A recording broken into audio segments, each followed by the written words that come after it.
Hello, welcome in or welcome back to my channel. My name is Deb from DG Reads, and it's time to figure out what we're reading to start off 2026.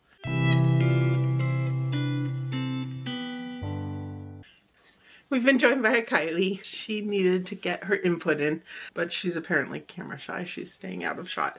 That's okay.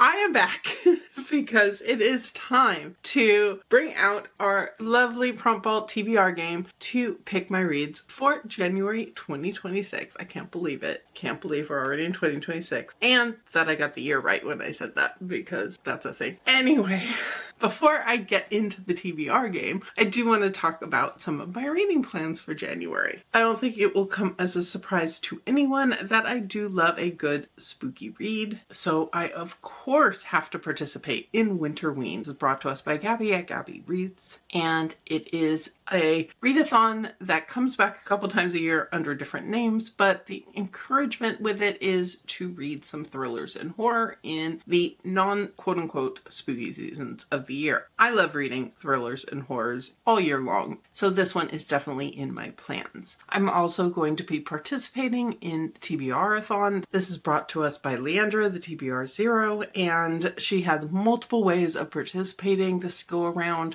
But there is a board game for January that I definitely want to be able to participate in during the month. I'm not going to start it yet, but I will be picking that up during the month and probably doing a week or so vlog for that. She's also got a year-long that I will talk about a little bit more in my 2026 goals video. There's also, I believe, a weekend challenge going on, so I definitely want to participate in all things TBRathon in January. So with those being the main things I've committed to for January, I do want to go ahead and find out what my prompt balls are going to be. Something about it being a new month, a new year makes it even more exciting. In terms of my reading for December, since my TBR from the prompt ball machine all went into the advent calendar I've been using throughout the month of December, I am on track to have finished that TBR. I have about a week left in December as the time I'm filming this, but I think I've gotten to the majority of the official prompt ball prompts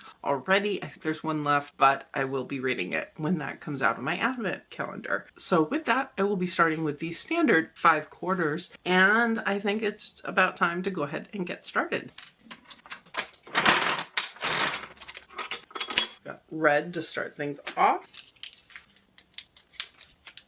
And the prompt is for a book on my horror bingo TBR. Definitely have some left that I'm excited to get to. We are starting off with a book from my horror bingo TBR. I've been doing pretty well on this TBR, but there are definitely things I still need to get to. And I decided I should go with one that I need a little bit of a push to get to.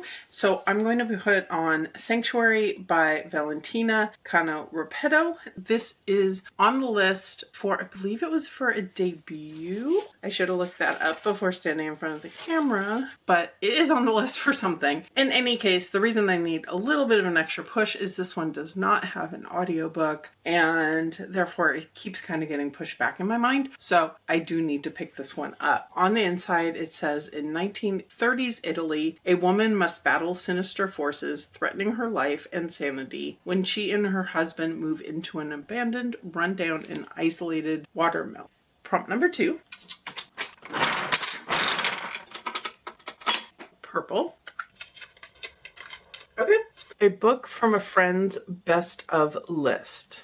For our second prompt, I actually can't pick a book yet. I suppose I could, but I am planning to repeat my process from last year and pick some favorite books from my favorite booktubers and other people I know in this bookish space and read those in January. I am really excited for that because I found some absolute favorites from that, but those videos generally haven't started coming out yet. So I'm going to use this prompt and pick one in the moment when January hits or when the videos start to come out, and you'll see in that vlog what I wound up picking. Book number 3, or prompt number 3 rather, we got yellow.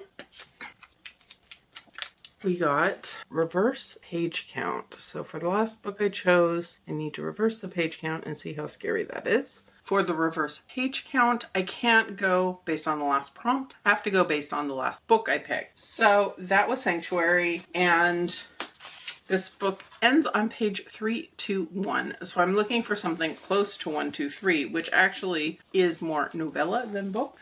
But what I've settled on is actually an arc that I was hoping to get to in January, and that is The Rain Seekers by Matthew Kressel. This is a gifted copy I have from Tor.com. It comes out in February. I don't know much about this one, but it is sci-fi. I've been wanting to try more of Tor's sci-fi because I have a history of enjoying some of it. So this one says, burned out and looking to put her past behind her, a former addict and recovering influencer interviews her fellow travelers en route to witness the first rain on Mars.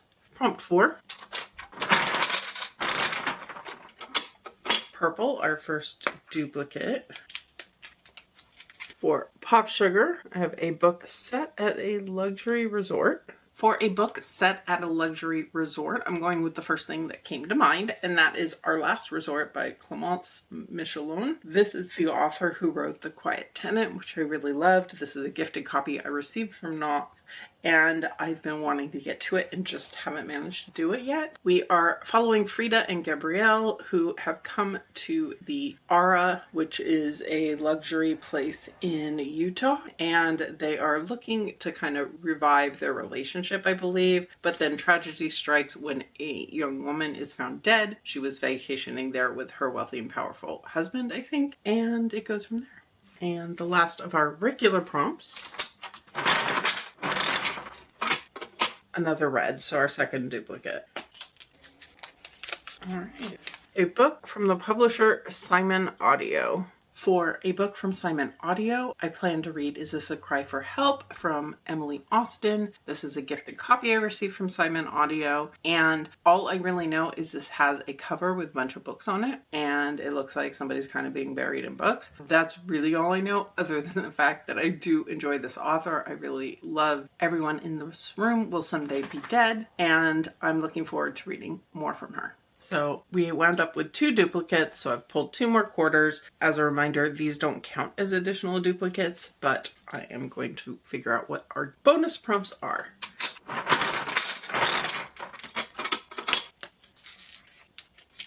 From 52 Book Club, I have a prequel. That one could be a little challenging, but we'll see what I can find.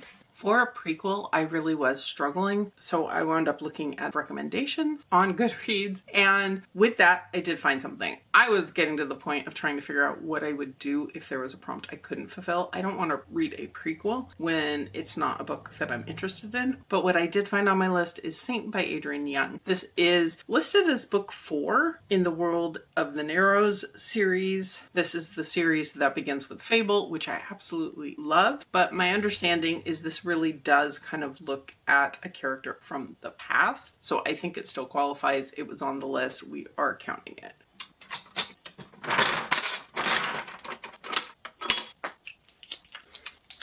And from Around the Year in 52 Books, a book related to fire. And our final prompt, the game was pretty nice to me this time, especially since I got some short reads on here. And the prompt is a book related to fire. And honestly, my mind immediately went to A Time of Courage by John Gwynne. This is the final book for the original Catch Up Book Club Faith Follow Along series. I will be reading for that since Becca at Becca the Books has allowed me to be a co-host for this read along. And I'm honestly really excited for this one. I was thinking this had fire for sure on the cover. It's really just more so the coloring of fire on the cover, but that's okay because definitely I need to get to this one, and I'm really excited. This will be one of the first reads I start in January. The live show for this one will be on Becca's channel, and it is scheduled for January 11th, and I can't wait to discuss this then.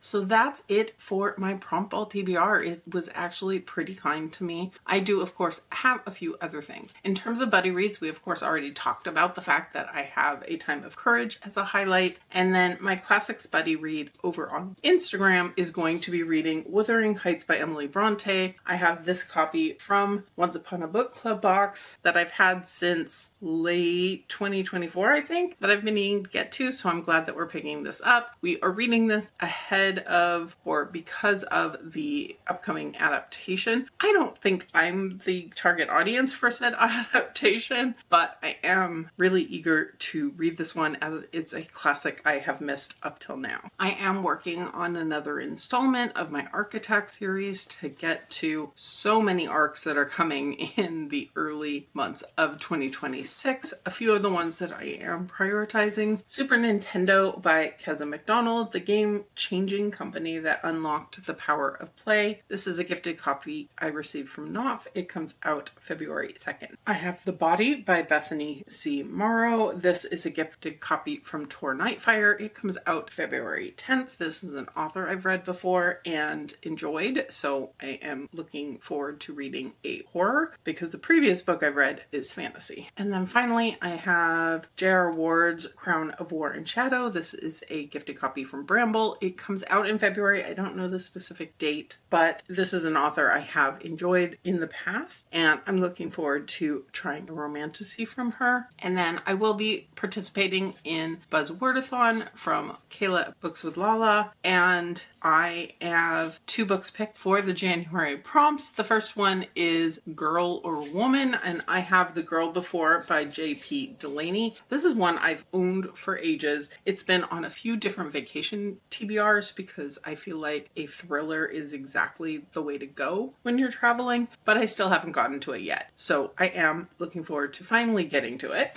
The blurb says, "Please make a list of every possession you consider essential to your life. The request seems odd, even intrusive, and for the 2 women who answer, the consequences are devastating." So I am really, really eager to check this out. And the cover challenge for this time is internal body parts. That can include blood. So I am going with Final Cut by Olivia Worley. This is a YA thriller type horror. It's based on filming, and the blurb on the front says the film is a killer, and we've got a cut here with dripping blood on it. We're following a recent high school graduate. She gets a role in a slasher film, and it is being filmed in the place where her real life father was acting as a serial killer. And when she shows up on set, there's a bunch of mysterious quote unquote accidents. This one has been calling to me since I just received it. It's a gifted copy I received from Wednesday Books. So with that, and with my voice slowly going out on me to end off the year, apparently getting sick in December is just the thing that I do these days, I am going to go ahead and wrap this up here. I have so many plans for the new year and so many challenges and so much to get to that I'm super, super excited. I'm always extra motivated in January for a new fresh start, new stats, new everything at the beginning of a year, and I can't wait to see what the new year brings. Let me know in the comments below, have you read any of these books? Are there any you would recommend for these prompts that I didn't choose? Or let me know what you are currently reading as you're watching this. If you've made it this far and you don't have anything to comment, leave me some sort of film related emoji for the final cut. If you could hit that like button below, I would surely appreciate it, and subscribe if you're interested in more of my prompt ball game, my thoughts on some of these books, and my bookish content in general. But for now, I'll leave you here and see you real soon in a new video.